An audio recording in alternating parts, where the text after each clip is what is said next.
Hi hello sweeties, welcome back to my channel.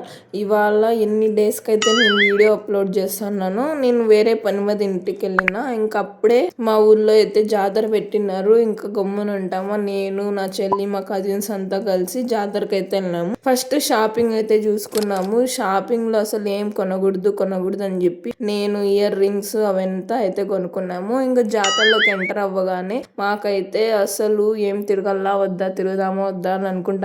అప్పుడే మా luck మాకైతే ఫ్రీ పాస్ దొరికినాయి. ఆ ఫ్రీ పాస్ తో అయితే మేము 5 days అయితే ఫుల్ ఎంజాయ్ చేసినాము. ఇంకా ఫస్ట్ తిరిగేసినాక మేమైతే ఏం కొనకూడదు అనుకున్నాం కదా, నేనైతే కొనుక్కున్నాము. నేను ఇక్కడ వెళ్ళినాను. ఇక్కడైతే చాలా వస్తువులు ఉంటాయి, ప్లస్ నాకు కావాల్సిన అన్ని దొరుకుతాయి. కాబట్టి ఈసారి అయితే నేను అన్ని నాకు హాస్టల్ కావాల్సినవి అయితే అన్ని కొనుక్కున్నా. ఇంకా అన్ని కొనుక్కున్నాక నాకు అసలు జాతరలో ఐస్ క్రీమ్ తినాలి చాలా ఇష్టము. అయితే నేను ఎన్ని డేస్ పోయినాను అన్ని డేస్ ఐస్ క్రీమ్ తీసుకున్నా. ఇంకా ఆ తర్వాత నా చెల్లి అయితే కొన్ని రబ్బర్ బ్యాండ్స్ అవన్నీ తీసుకునింది. ఇంకా అవి తీసుకున్నాక మొత్తము జాతర అంతా తిరిగేసి మళ్ళీ మేమంతా అయితే రిటర్న్ అయినాము. ఈసారి ఏం కొనకూడదు అనుకుని చాలా అయితే కొనేసిన. That's it guys, next one ఇంకా చాలా వీడియోస్ వస్తాయి.